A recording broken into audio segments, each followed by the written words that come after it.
When I first started speaking, my basketball career was over, but I had two parents living in South Central Los Angeles who I knew I would have to take care of. Had a wife, had a daughter, so I wanted to leave a legacy. So that was the why and then the who. The next one was the how. And I thought the best thing to do was to jump on an airplane and fly to the speaker agencies and knock on doors. And I spoke to the CEO of the agency. The first thing they said was, "Have you won an NBL championship?" No. Are you an Olympic athlete? No. Do you have a gold medal? No. Have you ever spoken in a large corporate setting? I said no, but I've spoken to 500 kids, and man, I think I did a pretty good job. And then she said, well, there's three things that's gonna prevent you from making it in the industry. First thing she said was, you're 6'6", you're going to intimidate Australian audiences. Oh, wow. Your accent is too American, and I don't think Australians will be able to understand your presentations. She said, there's one more thing. I said, what's that? You're an Oh my goodness. I'm embarrassed for Australia. I apologise on behalf of Australia. Welcome to the Beyond the Keynote podcast. I'm so excited today to be speaking with Eric Bailey. Eric Bailey is the CEO of the NLR Group. He's a global motivational speaker.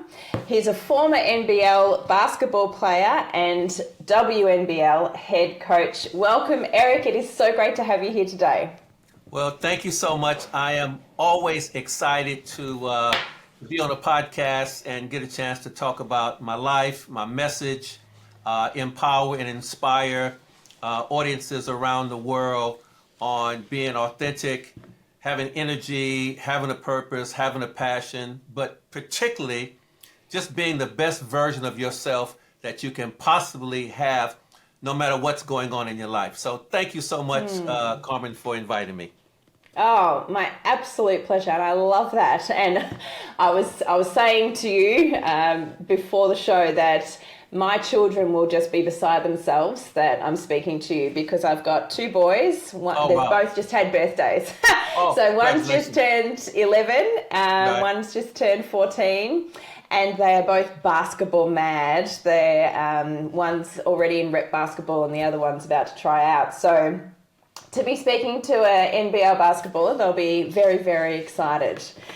And they'll be wondering why I didn't tell them or warn them that I was speaking to you today. Right. Well, I'm sure there'll be something that comes out of this podcast that I will talk about when I first started playing basketball at that age, that you can maybe snip that and show it to them that might give them some sort of excitement or enthusiasm just to keep going. Just keep going. I'm sure it will. I'm sure it absolutely will. And that's so true, isn't it? You just got to keep going.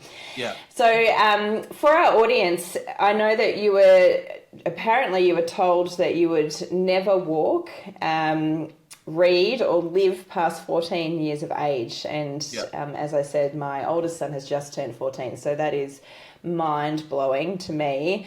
Yet you became a professional athlete, a global speaker. So what was the exact moment when you decided that those predictions did not define your future? You know, I was thinking about this podcast and some of the content that I wanted to get out in the airways, and that is your past should never define your future. And I was just going back to when did I make that leap from being a pretender to a champion? And I was probably, 12, 13 years of age, and the circumstances that I was living in South Central Los Angeles, in poverty. I had knee braces because I had a bone disease. I had asthma.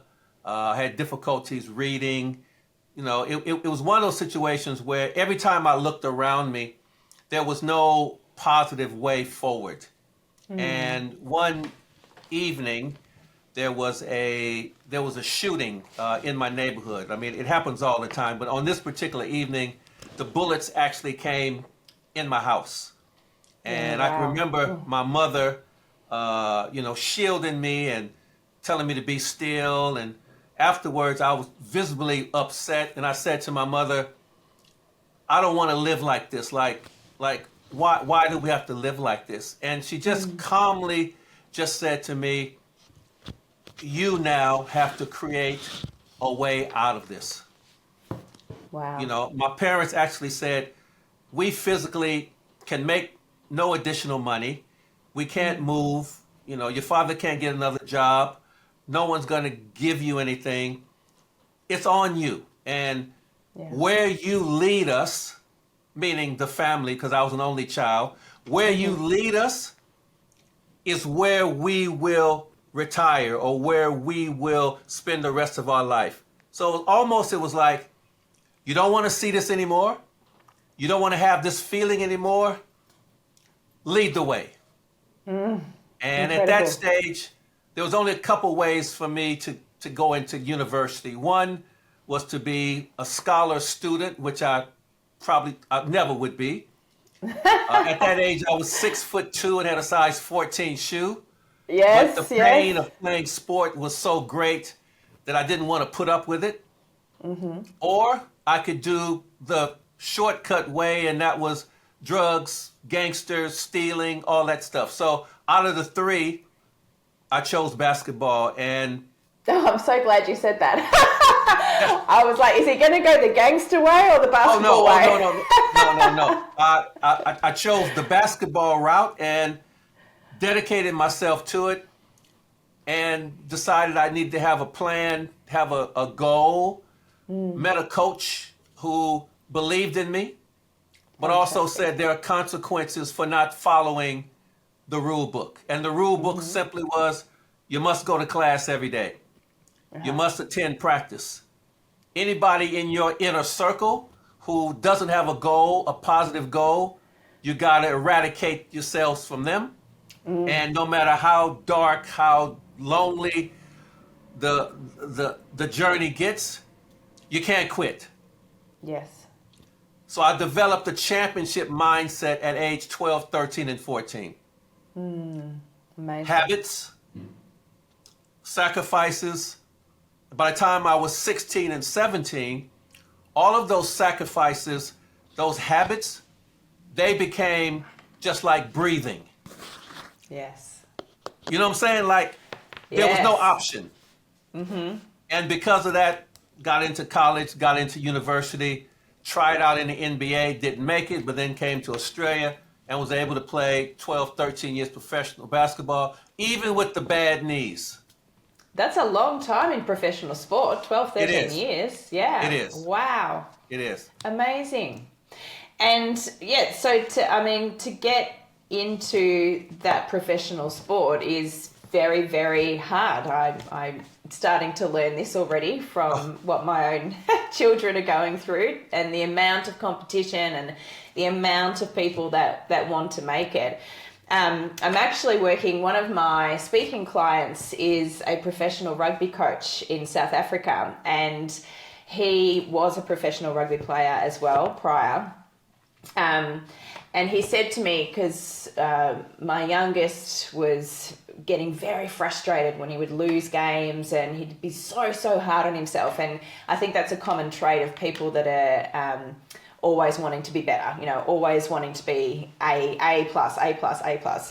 And I said, I get that, because that was me as well growing up. And there's a point where it actually becomes detrimental, where it's not helpful. And I asked him for some advice on how to help my son. And he said, you know what, there's a point where talent matters, and skill and talent matters, but there's a point where everyone's talented. So the talent isn't what sets you apart. It's the work ethic and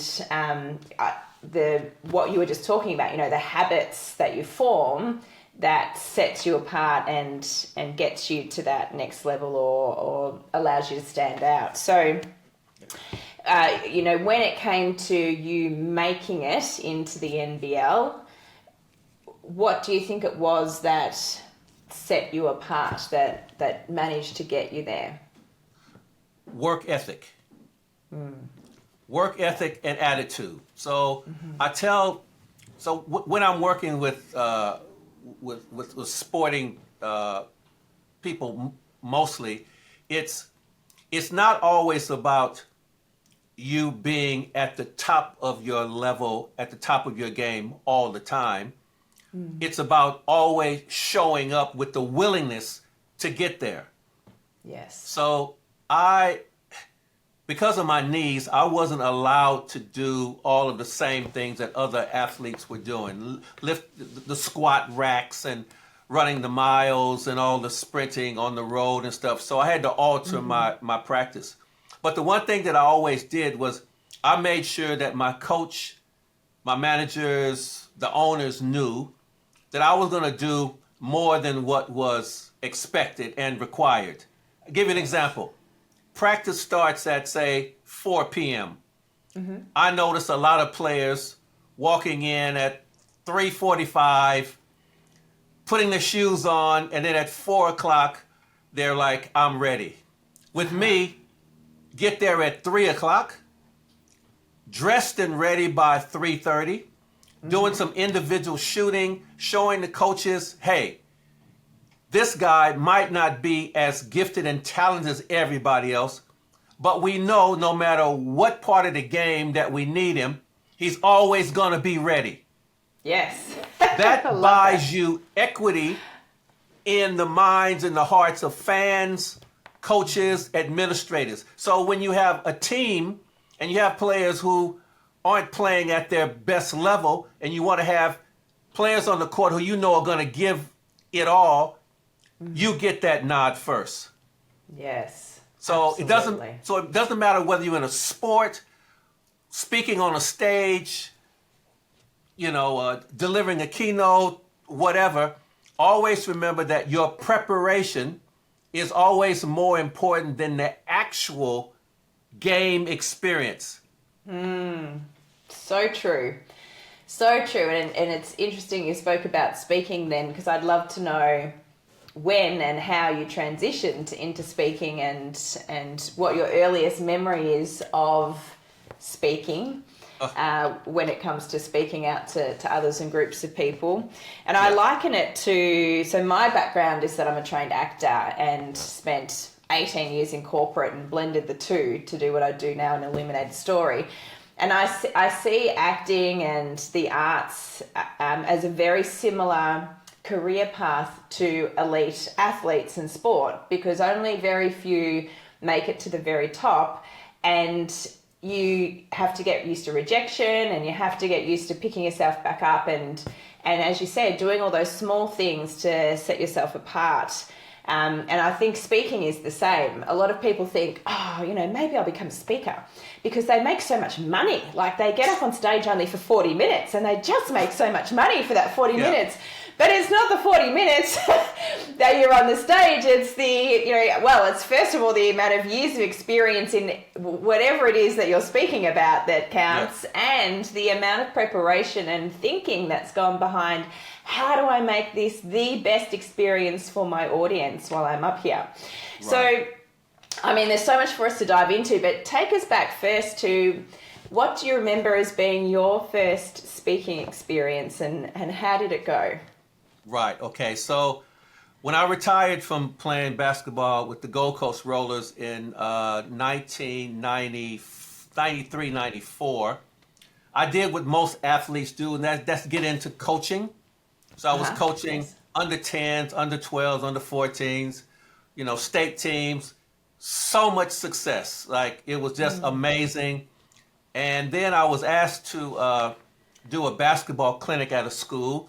And I noticed a little kid sitting on the sideline, and I could tell by his eyes he wanted to participate, but for whatever reason he just wouldn't move. So I walked over to him and said, "Hey, little fella, let's go. Your turn." He goes, "No, sir, thank you. I can't play basketball." And during my coaching, I've always said to anyone on my teams, if you ever say I can't, you've got to do 25 push-ups because it's not in my vocabulary. There might be some reason why you can't succeed at the highest level, but you can try.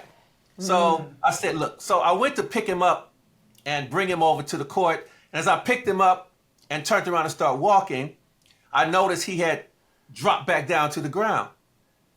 And I said, "What's wrong?" He said, "Sir." I said, "Yes." He says, "I'm spinal bifida and I can't move my legs." I was like, Okay. ooh, okay, all right. He threw a curve, uppercut. I got one for you. So I picked him up and I took him over to the ring and I had one of the kids put a ball in his hands, lifted him up and said, go ahead, just shoot it. Yeah. And he made it. Ah, And he started so crying. good. Oh. And I said, you okay? And he goes, that was the first time I've ever made a shot before. He said, thank you, sir. You've changed my life. I was like, cool, all right. So I put him down, gave him a high five, and he said, can you walk me back to my class? So I walked him back to his class. He got into his seat and he said, there's a seat next to me. Can you sit here for the rest of the class period with me? Okay. And his teacher was standing there, and I said, look, your teacher's not going to allow it. He goes, yes, sir. If you like to, I said, listen, little man. I said, I'm 6'6". I've had 8 knee operations. There's no way I can sit in this seat. I will be totally uncomfortable. You know what he said to me? He says, I am uncomfortable every single day of my life. Yes. Another uppercut. So I sat in the seat. Class is over. I'm walking out to my car, and the principal comes and says, what you've just done is life-changing. Can you come and could you speak to our entire school? I said, hey, I'm not a motivational speaker. He says, just say how you feel about the word can't. Oh, Next day, good topic. Next day I turn up and there's 500 students, 150 teachers, 50 members of the media, parents, politicians, and I'm expected to speak for 45 minutes. Wow. Death by fire. Well, that is a big start to anyone's speaking industry. Exactly. And I just told a brief story of my life, why I'm here, and what the message was, and standing ovation, interviews, articles, and then the principal said, here's a check. And I said, what's that for? And he said, we've had Olympic athletes, we've had professional speakers, but no one has moved us like you, and here's just a small token of our appreciation. And I got home, and hopefully people in your audience still remember what a check is, because obviously we don't use checks that much anymore. That's true. And I looked at it, and this was in 1996, and it had 3 zeros at the end of it. And I go, hang on a minute. Let me rethink this speaking thing. Over the course of the next 5 days, I had about 10 other schools asking me to come and speak. And that's how it started. Wow. Well, I think that's one of the most brilliant start stories I've ever heard, because not many people go to speak for free and then get paid on the back of that. But you know what? Yeah. But the thing is, and I tell this to speakers all the time, and I'm a member of the Speakers Association, I'm a CSP, and I've got, but I always hear people say, that fee is too low, or, why should I go and speak for free? And I say is anytime you get an opportunity to do what you love, and you get to do it in a way that people can resonate and feel that what you're talking about is value and benefit, and it is a true representation of who you are. Yes, that one might be free, but you never know who's in the audience, who is going to reach out, and particularly now with social media, it makes it so much easier for them to connect. The more you do that, the more you build your brand. You also build confidence in what you can do. Yes. And in 1996, before social media, I was already building my business by connection and relationships. And that's one thing that I always say to speakers, whatever level you are, just remember, every opportunity is a chance for you to build your brand. And on the back end, the money, the accolades, the profile, it's going to come. 100%. Well, I think that's a really good segue into the business of speaking. Because as I said before, people will look from a distance and think, oh, wow, that would be cool. That would be cool to be a speaker. And, they make lots of money for not much time. So I'd love to talk about the reality of growing a speaking business. It sounds like you very quickly caught fire, if I want to use those words, in terms of spoke at one school and then all the other schools in the area were really keen to get you to come in and speak. What tips do you have for speakers that are either wanting to start, or for people that are in the speaking industry but are feeling a little bit frustrated that their speaking business is not where they want it to be? Okay. I think it boils down to really three things. Number one is your why has to be bigger than your how. Mm-hmm. So a lot of people would want to get into speakers, but why is that? Is it just to be on a poster, or is it just to be in a magazine? Like, in order to endure the pain and the pleasure of speaking, yes, you've got to connect to why you're doing it in the first place, which actually, it defines your purpose. Like for me, being almost, I was abandoned by my biological parents for a start. So the doctors told them that, I'd never walk and never run. So they put me up for adoption and never came back. So I was adopted by two parents two adults who couldn't have kids, but wanted kids so bad they were willing to do everything. So the why for me in speaking was, I want to tell my story.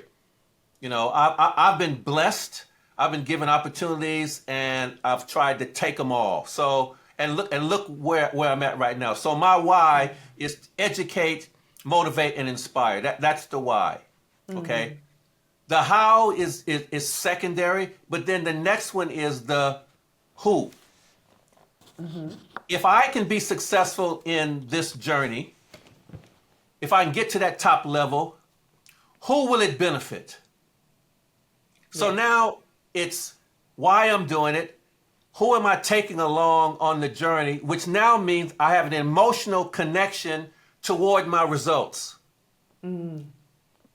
If you have a husband, if you have a wife, if you have kids, if you have a community, you have a church group, whatever that who is, now if you quit, you're quitting on them as well. Yeah. You get those two together, synergistically working those together, that's powerful. That's strong. So before you can think about the what and how you're going to do it, it's got to be the why and the who. Once you get those two together, then it's developing the plan. And that's how I started. So when I first started speaking, my basketball career was over. Mm-hmm. But I had two parents living in South Central Los Angeles who I knew I would have to take care of. Had a wife, had a daughter, so I wanted to leave a legacy. So that was the why, and then the who. Mm-hmm. The next one was, the how. And I thought the best thing to do was to jump on an airplane and fly to the speaker agencies and knock on doors, show them my resume, and talk about why they should book me to speak. And I did that. Yeah. So from Gold Coast to Sydney, I flew to one of the agencies, and I spoke to the CEO of the agency and said, "Hey, my name is Eric Bailey. I played in the NBL. Here's my story. Let's go. What do you got? What do I need to do to be on stages around Australia?" The first thing they said was, "Have you won an NBA championship?" I said, okay. No. "Have you won an NBL championship?" No. Have you done Toastmasters? Have you done Toastmasters? That's very different to have you won an NBA or NBL championship. No. Are you an Olympic athlete? No. Do you have a gold medal? No. So all these no's. And then, then she said, "So, have you ever spoken in a large corporate setting?" I said, no, but I've spoken to 500 kids, and man, I think I did a pretty good job. I said, I have a nice little school, business school. And then she said, well, there's three things that's going to prevent you from making it in the industry. So I had my pen, had my folder, because I want to know, right? Because I'm going to fix this. First thing she said was, you're 6'6", you're way too tall, you're going to intimidate Australian audiences. So that's a strike against you. Wow. So I said, okay. And she said, the other thing is, your accent is just too American, and I don't think Australians will be able to understand your presentations. Wow. I put my pen down then because I thought, well, those two things I can't change. Yes. And I said, okay, well, thank you very much. She said, there's one more thing. I said, what's that? She said, you're a Negro. And in Australia, there is no one of color that we have on our books. Wouldn't that be a good thing? Wouldn't that be something that set you apart? So that was in 1996. Oh my goodness. So I'm embarrassed for Australia. I apologize on behalf of Australia. No, I'm glad because I closed up my folder, got on the plane, and I've always been the opposite of negativity when it comes to bad news. What's the positive out of her perception?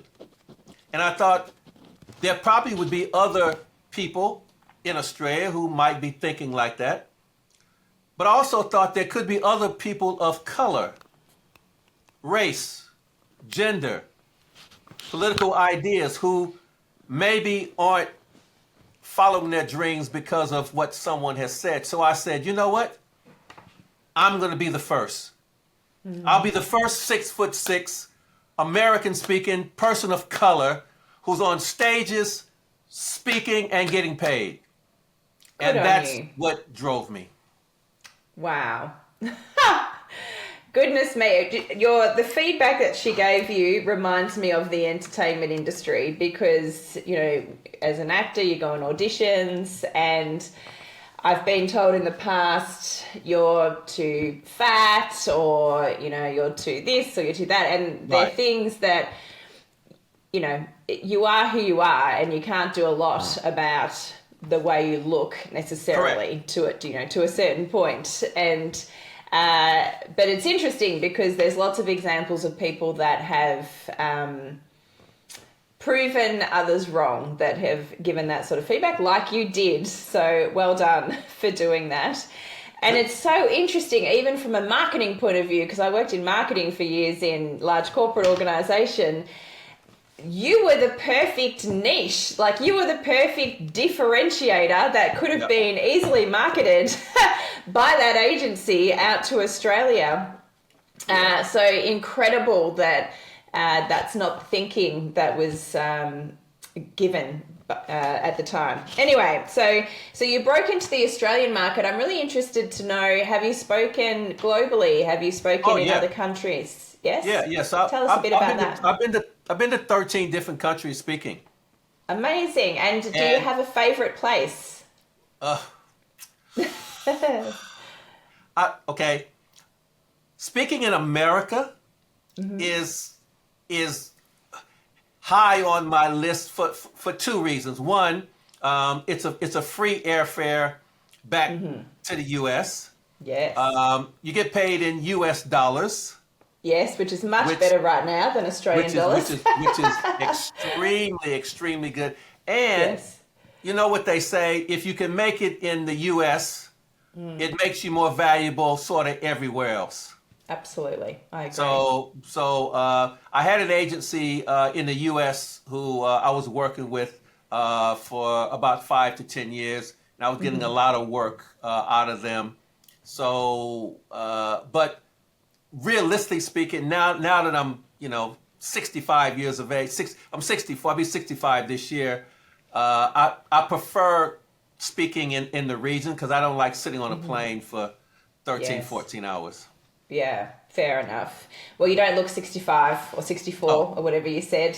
thank One you. of my clients at the moment has just turned 80, and he You is in said 80? America. Oh, 80, wow. he's just turned 80. He's in Miami. Yeah. He's run one of Miami's largest catering companies for the last 50 years at Oh, the okay. luxury end. So he's had the pleasure of serving people like Michael Jordan and Oh, Serena wow. Williams and elite athletes like Right. that. I think he's Excellent. served 4 US presidents, like the list goes on. But Right. he is incredible and full of energy and can't wait. So he's told me this is his fourth innings, and we're creating a keynote show, I call it, because I help people blend theatre and standard keynote speaking to Oh, really wow. Yeah. elevate their performance. Yeah. So we've created a 5-course meal that we're going to share with the audience. For those that are listening and not watching, I did meal with italics in the air Okay. then, because we're Yeah. not literally going to serve food, but we're serving up a course on marketing and serving up a course on leadership, etc., That's a which that's a great fits with idea. with his background Yeah. and everything he's done and the cool stories that he's got to tell. Right. Um, but yes, so I think you've still got a lot of years ahead of you is I my sure main do. point Sure do. there. And you've got so much energy, and as I said, you certainly don't look 65, so you could go as long as you want to. Is it Thank you. something that's still that you're still passionate about, that you still want to be doing?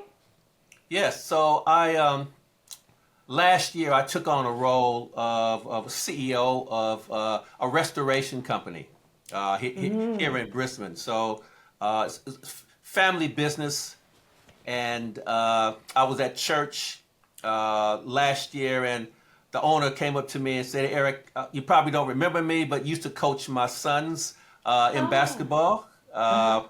and we've got this family business now, but we'd like to take it from 10 million a year to 30 million a year.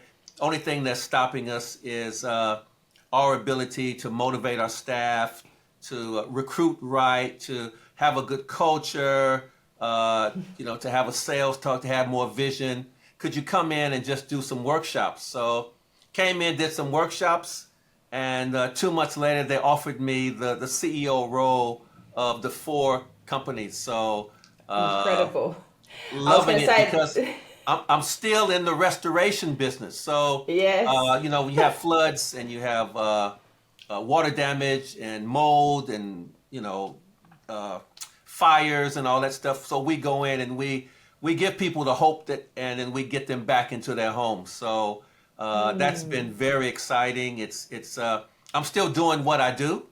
You Yes. know, we put up a basketball hoop here in the shed, and we have basketball games. Like I'm loving it. So I'm combining being a CEO and then being a Yes. speaker. But now I can actually go into businesses and speak from a point of view. What I'm telling you from the stage, I'm doing it day to day with my team. So there's Yes. there's more tangible evidence of what I'm talking about. So I'm loving that. Yeah, well, and I was going to ask you about that and I believe that you have already got the business to a $30 million business. Is that right? Yep. Yeah, amazing. When you were talking about, they wanted me to come in and just talk to them about this, that, and the other, vision, culture, teamwork. I thought they are all huge pieces of the puzzle for a business to be really, really successful. So it makes sense that they ended up making you the CEO, because you also need a bit of time to build a culture and, Oh, grow a business from 10 to 30 million. yeah. So we Um, also we have a really big emphasis around uh, personal relationships, personal growth, mental well-being. We have a great culture as every 3 months, every two months, we actually take the team to say a Brisbane Lions game. We've got a box at the Lions game. We've got a box at the Brisbane Bullets game. So we're really shifting how we do business and how we build and we retain our people. Oh, so good. So for those of you who are listening internationally and don't know who the Brisbane Lions are, they are one of our AFL teams, Australian Football League. Yep. And my dad actually goes for the Lions. I won't tell you who I go for because nobody likes my team, but they're very successful. You must be Collingwood. Yeah. Yes. Well, both teams are in the finals this week, and you can probably see behind me. I've got an autographed photo of the Lions Premiership team. So. Oh, amazing. Yeah. Yes, well, my mum is Collingwood, which is why I vote for Collingwood, and my dad was Fitzroy, which was the team that became Brisbane Lions. Yeah. And unfortunately, Brisbane and Collingwood have played each other many times over the years in grand finals and semi-finals and preliminary finals. So it's always a challenge, and we're about to do it again this weekend. So good luck to you, and I hope you lose. No. Oh, wow. Okay. Well, good luck to you. No, but actually, I would like to see Collingwood and Brisbane in the final. That would have been good. Well, yes, we had that a few years ago, didn't we? But definitely not to be. I think we're very off track here, but I think this year the top 8 has been so close. Like when you think about it, the 8th team, which is Hawthorn, is now in a preliminary final with who was second on the ladder. The first on the ladder's out of the finals. It's actually unheard of, I think, for many, many years in history that this has happened. So pretty incredible. We've gone way off track though. Way off. So okay, let's bring it back. Yeah. I love sport as well, which is why I've been talking about sport for so long. Yeah. And I think and that's why I'm so passionate about working with some of my clients who are elite athletes, because there's so much the corporate world can learn from athletes who are retired and want to move into speaking as a career, because there's so much discipline involved and so much mindset involved in being able to achieve the level that you need when it comes to being an elite athlete. So when it comes to speaking, what do you see as the future of speaking? What I would love to know, I know you've got a unique championship DNA talk or methodology, I believe, that you do. So if you were to turn that into a full theatrical experience for your audience, what would you imagine that looking like? I suppose it would have to start with maybe 3 or 4 different principles or philosophies out of the championship DNA. And I think the first one would be identifying with the audience somehow theatrically the difference between being a pretender.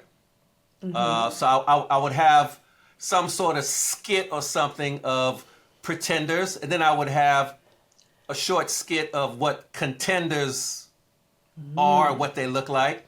And then the last one would be, what do true champions look like? So I'd have a skit, say, of maybe in a boardroom or something of, you have your CEO come in and you'd have your sales manager, your directors, and all they were talking about was all the problems we are having. Talking about, I don't think this is going to work. And I'd have the CEO asking questions and the rest of the team going, I better not answer that because they're too afraid to answer because they're going to get shot down. So I would look at that scenario. I look at the contenders where you'd have the same scenario, but then the CEO is asking for suggestions and people giving his suggestions, but on the back of it saying, but I don't want to be the one to contribute because, it might fail. So, and then you have the last one, the champions. You have open communication. You have everybody saying, yep, I'll do that. So you'd have the 3 and you'd work out, okay, in your organization, who fits into those boxes within your team? Which means now you know who you need to coach up or coach out. Yes.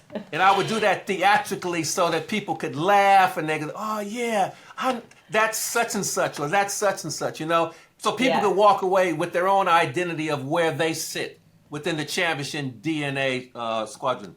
Okay, so it was what was the first one called? The Pretender? Pretender. Yeah, and then there's the Contender, is that right? Contender.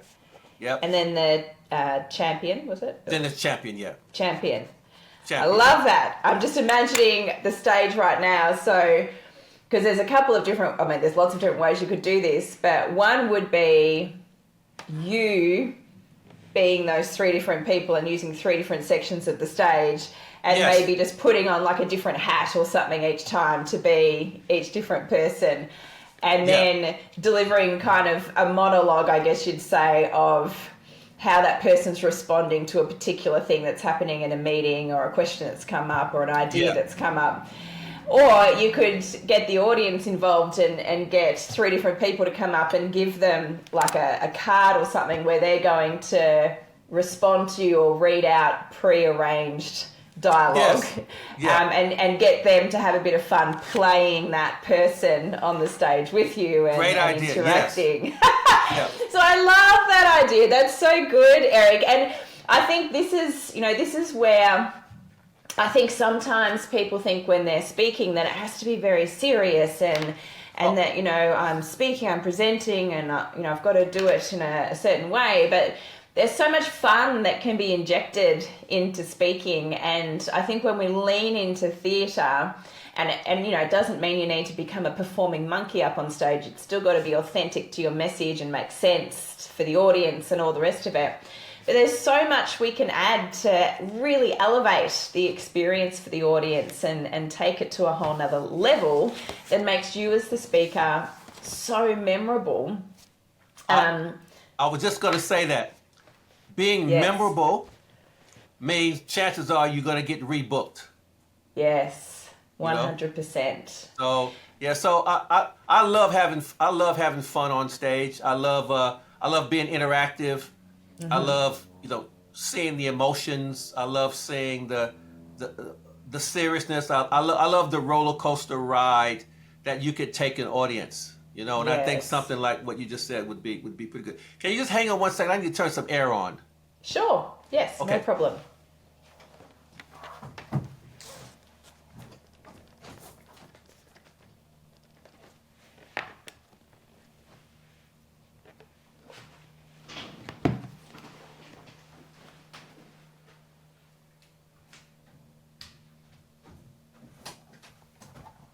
Okay. All right. I'm back. Okay. So, Eric, what would you say has been the most theatrical thing you've done on stage in your speaking career to date?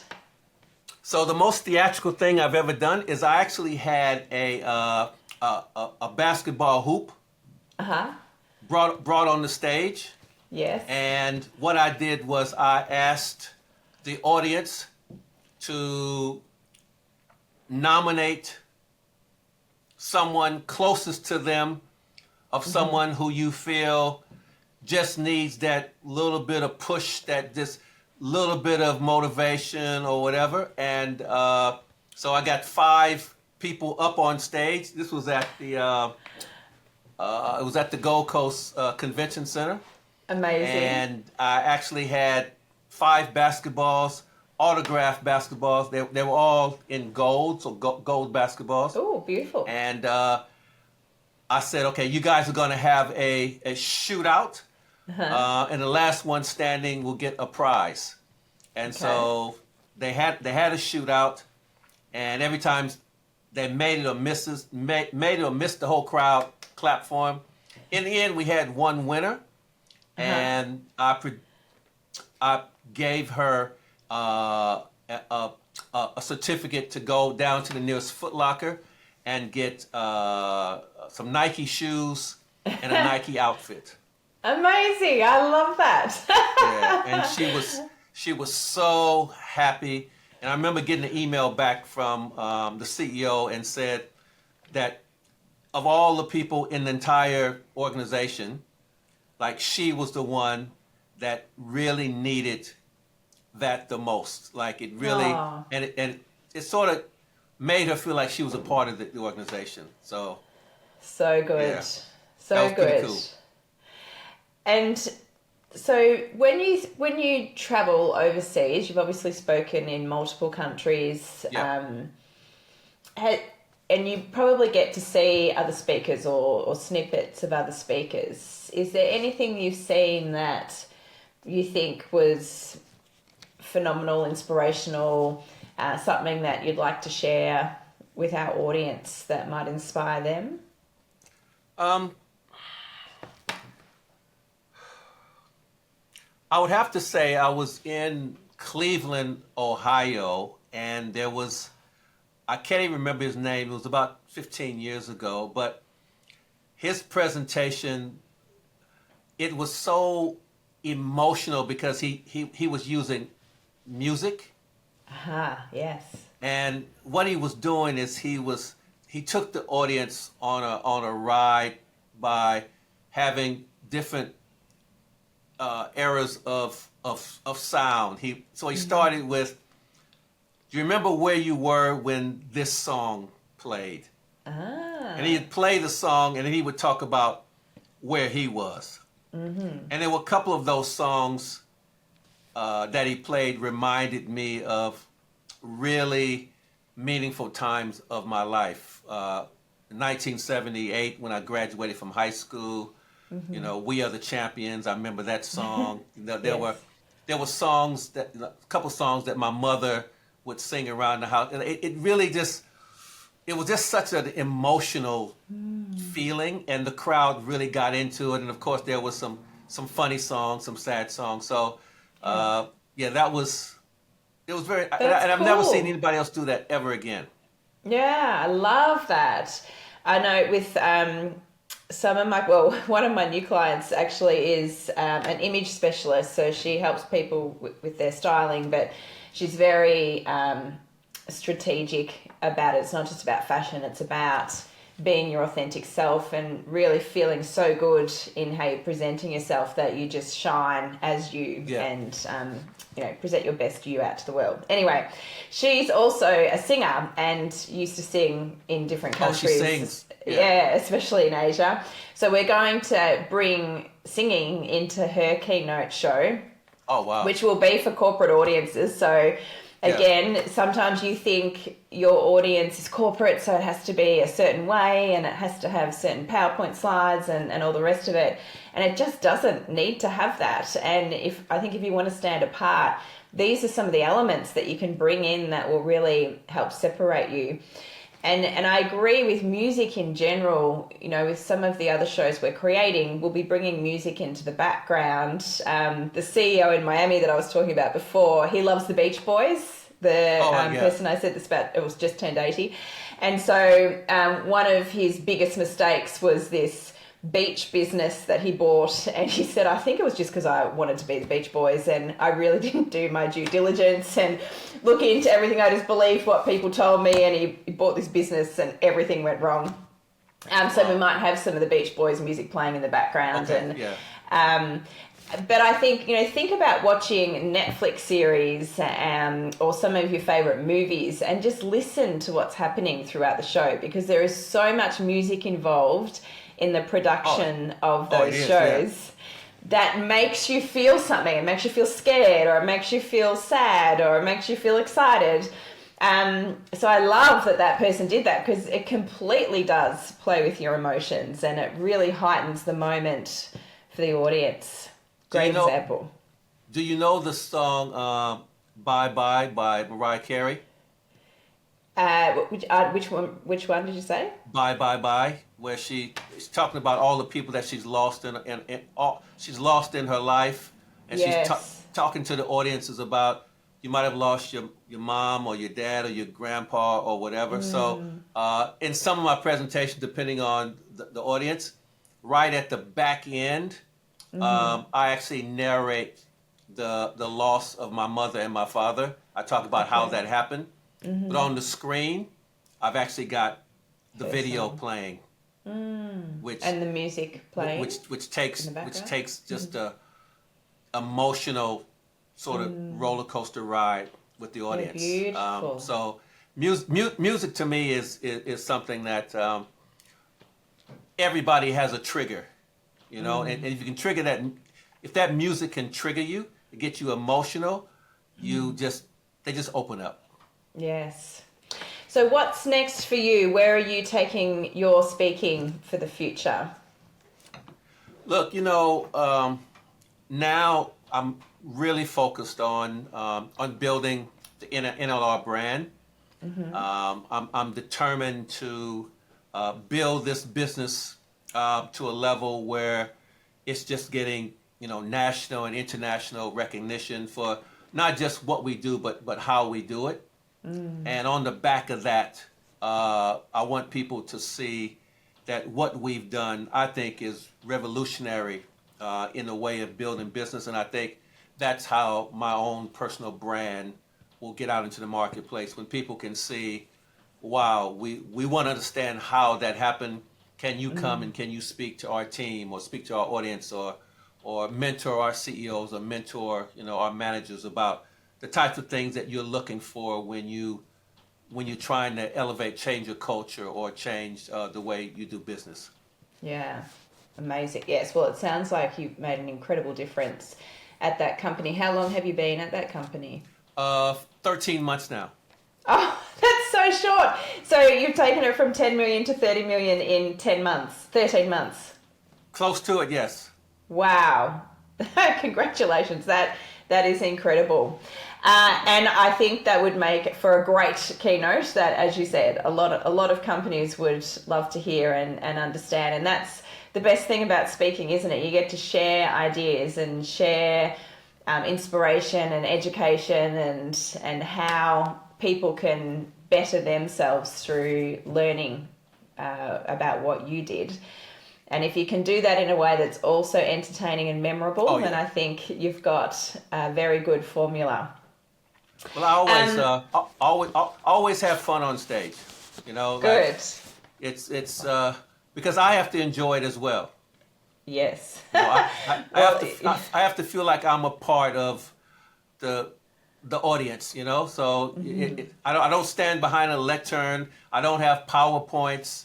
I walk, I talk, sometimes down in the audience.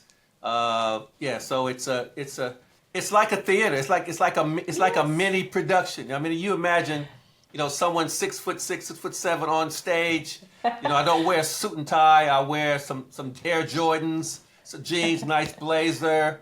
So it's like being at a basketball game. Yes, love it.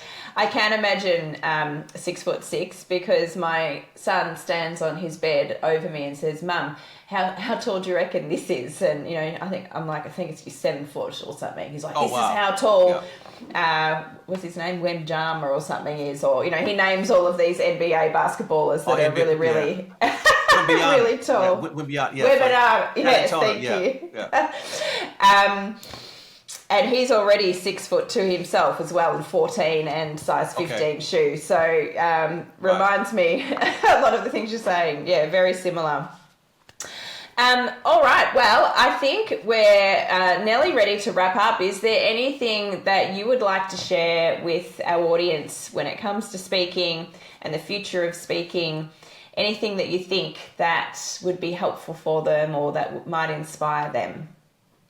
Look, the main thing is if you're planning on speaking for a career, you have to be clear in your mind that success is not going to be overnight. Yes. You're going to get a lot of rejections, and those rejections are going to be from, like what you said, it could be because of your height, it could be because of your gender, it could be because of your weight, it could be numerous things. Yes. At the end of the day, you have to be 100% dedicated to just getting better each and every day. And if you can do that, then you're going to make it. And the other thing I must tell you is that sometimes the closest people that you have in your life, and it could be the person that you're sleeping with every single night, might get to the stage because your progress isn't fast enough for them. They might question you and try to direct you into something else that they perceive for you might be a better destination. That is the time when you have to make a decision about how important your own personal goals are as to whether the other person's goals are more important to yours. And that's purely something that you have to deal with yourself. Yes. For me, I got to the point in my life when I realized that success wasn't going to be overnight. And I had to articulate that with my partner and said, okay, I'm not doing this just for me. I'm doing it for us. Might not be going as fast as you want, but every day I'm seeing the benefits and I'm also seeing the growth. I hope you can be with me on this journey. I hope you can be my biggest cheerleader, my biggest fan, my biggest support.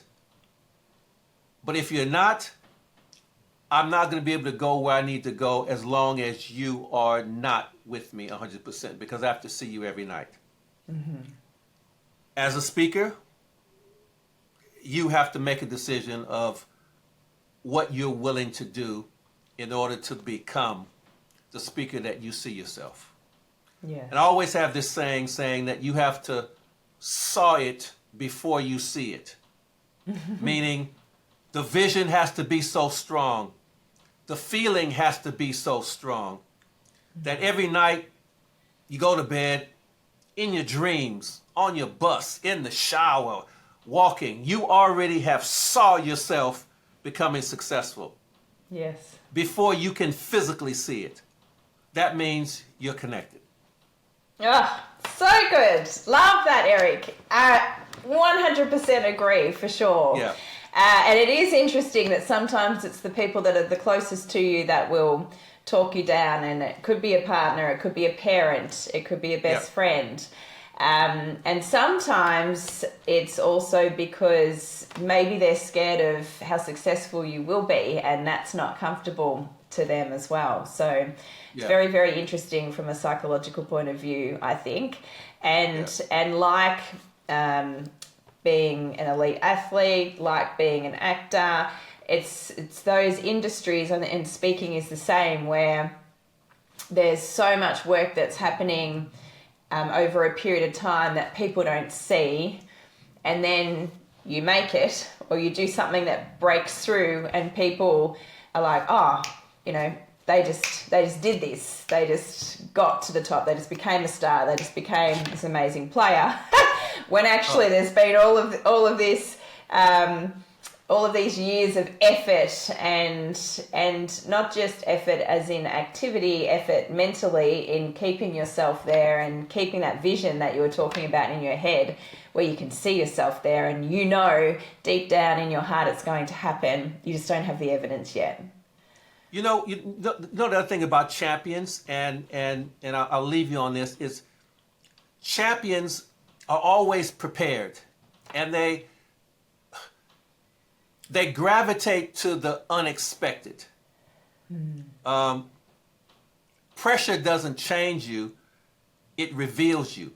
And I can remember early on, I went to an event that I had applied to speak at.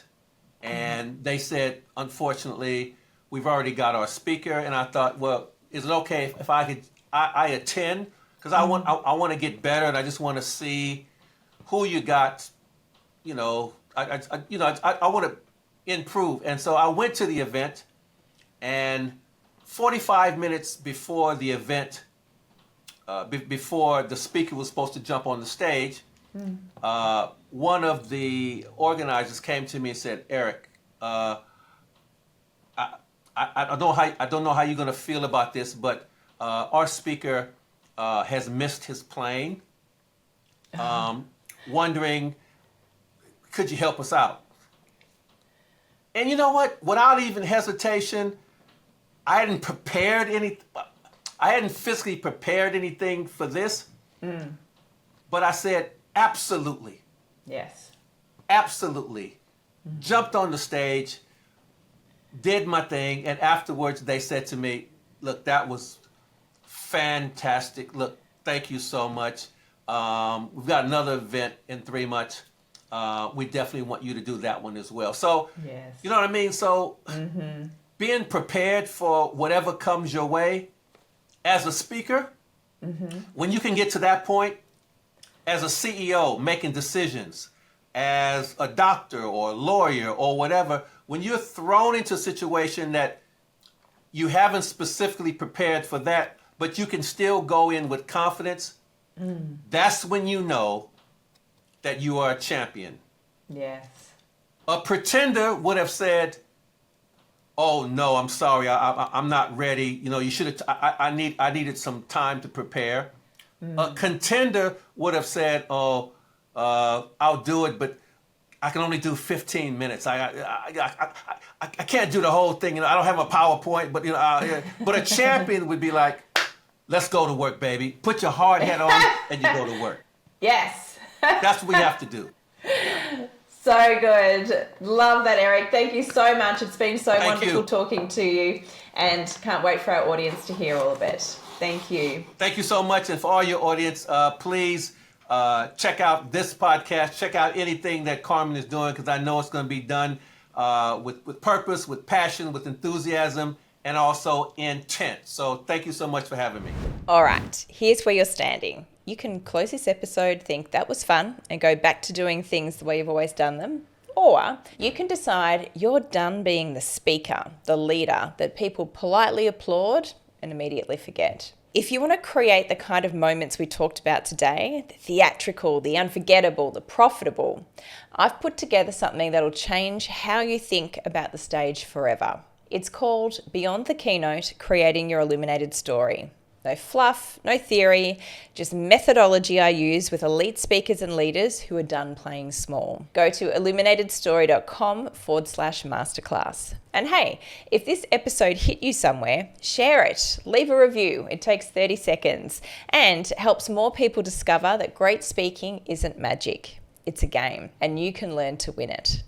I'm Carmen Sederino. Don't just speak, illuminate. See you next week.